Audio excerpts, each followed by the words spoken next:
Again breaking news చూస్తున్నాం. పల్నాడులో EVM ధ్వంసం ఘటనపైన సిట్ విచారణ వేగవంతమైంది. ఇప్పటికే దీనిపైన సిట్ స్పెషల్ ఫోకస్ పెట్టింది. ఈవీఎం ధ్వంసం వెనుక కారణాలపైన సిట్ ఆరా తీస్తోంది. ఇక ఎస్పీ ఆధ్వర్యంలో సిట్ విచారణ చేపట్టింది.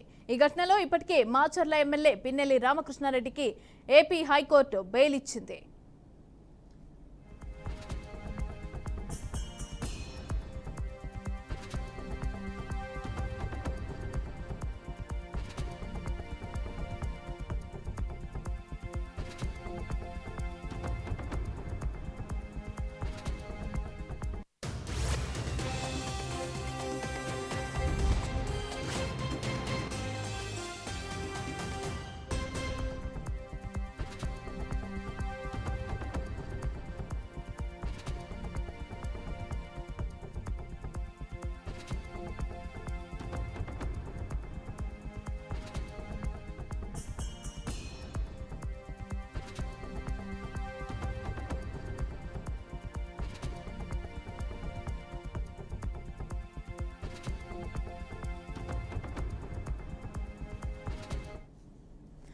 ఇదే అంశానికి సంబంధించి పూర్తి డీటెయిల్స్ మా ప్రతినిధి శ్రీనివాస్ అందిస్తారు.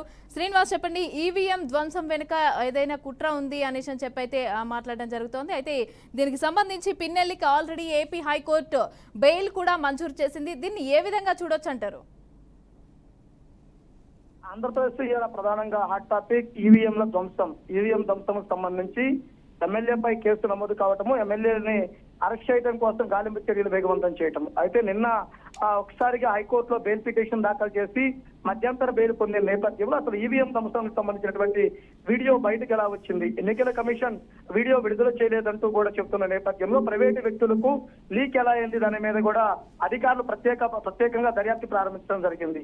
ఎన్నికల సమయంలో ఎన్నిసార్లు ఈవీఎంల ధ్వంసం జరిగాయి, ఎవరెవరు చేశారు, ఆ వీడియోలకు సంబంధించినటువంటి ఫుటేజ్ ఏ విధంగా ఉంది, ఎన్నికల కమిషన్ ఏ విధంగా చర్యలు తీసుకున్నదంటూ కూడా ప్రతి ఒక్కరూ ఎదురు చూస్తున్నటువంటి పరిస్థితి. అయితే మాచర్ల నియోజకవర్గం పాల్వాయి గేటు వద్ద జరిగినటువంటి ఈవీఎం ధ్వంసానికి సంబంధించి పిన్నెల్లి రామకృష్ణారెడ్డి వీడియో అంటే ఎమ్మెల్యే ధ్వంసం చేస్తున్నట్టు వీడియో సోషల్ మీడియాలో వైరల్ కావడం జరిగింది. ఆ వీడియో అసలు ఒరిజినల్ వీడియోనా ఫేక్ వీడియోనా లేదు మార్పింగ్ చేశారు అనేది కూడా ప్రతి ఒక్కరు చర్చించుకున్న పరిస్థితి అయితే కనుకోవడం జరిగింది.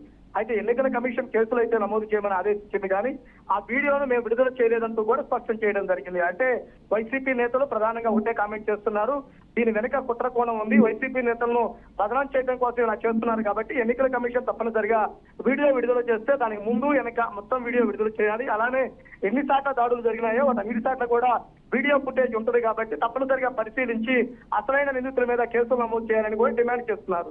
అయితే ముఖ్యంగా చూసినట్లయితే కనుక ఎస్పీ స్థాయి అధికారి దగ్గరుండి కూడా మాచర్ల నియోజకవర్గంలో పర్యటిస్తూ అక్కడ ఉన్నటువంటి ప్రాంతంలో ఎన్నికల రోజు ఏం జరిగింది, ఎన్నికల రోజు ఎవరెవరు దాడులు చేశారు, ఎన్నిసార్లు ఈవీఎం ధ్వంసమైనాయి, ఎన్నిసార్లు ఎన్నికల అధికారులు ఇబ్బంది పెట్టారు, ఎన్ని కేసులు నమోదయ్యాయి అనే విషయాలపై కూడా పూర్తి స్థాయి దర్యాప్తు వేగవంతం చేయడం జరిగింది. తప్పనిసరిగా 1-2 రోజుల్లో పూర్తి క్లారిటీ ఇచ్చే విధంగా ఈవీఎంల కేసులకు సంబంధించి పురోగతి ఉంటున్నట్టు కూడా చెబుతున్నటువంటి పరిస్థితి. ఇప్పటికే పల్నాడు గొడవల్లో దరిదాపుగా నిన్న ఒక 50 మందిని అదుపులో తీసుకొని నషాపేట కోర్టులో పరిస్థితి జరిగింది. ఈ రోజు కూడా మరికొంతమందిని అరెస్ట్ చేసే అవకాశం కూడా కనపడుతుంది.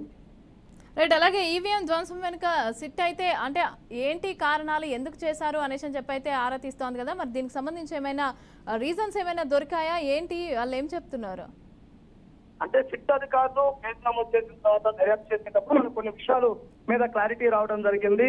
ఈవీఎం ధ్వంసానికి అక్కడ ఏజెంట్లను పడటము, ఏజెంట్లతో దౌర్జన్యం చేయటం చేసినటువంటి ఘటనలు ఉన్నాయి. వాటన్నింటినీ కూడా పరిశీలిస్తున్నటువంటి పరిస్థితి జరిగింది. ఒకవైపు వీడియో ఫుటేజ్ ను పరిశీలిస్తూనే మరోవైపు ఆ రోజు ఏం జరిగింది ఏంటి అనేది కూడా తెలుసుకునే పనిలో కూడా నిమగ్నం కావడం జరిగింది. అంటే ఈవీఎం ధ్వంసానికి ముందు తెలుగుదేశం పార్టీ నాయకులు వైసీపీ ఏజెంట్లను బయటికి వెళ్ళగొట్టి రిగ్గింగ్ చేశారంటూ కూడా ఒక ఆరోపణ ఉంది. దానిపై కూడా ఎన్నికల కమిషన్ దృష్టి పెట్టడం జరిగింది. కేసులు నమోదు తర్వాత దర్యాప్తు కూడా వేగవంతం చేస్తున్నారు. రానున్న 2-3 రోజుల్లోనే ఈ విషయాలపైన కూడా పూర్తి స్థాయి క్లారిటీ వచ్చే అవకాశం కూడా ఉంది. Right, thank you Srinivas, thanks for the details.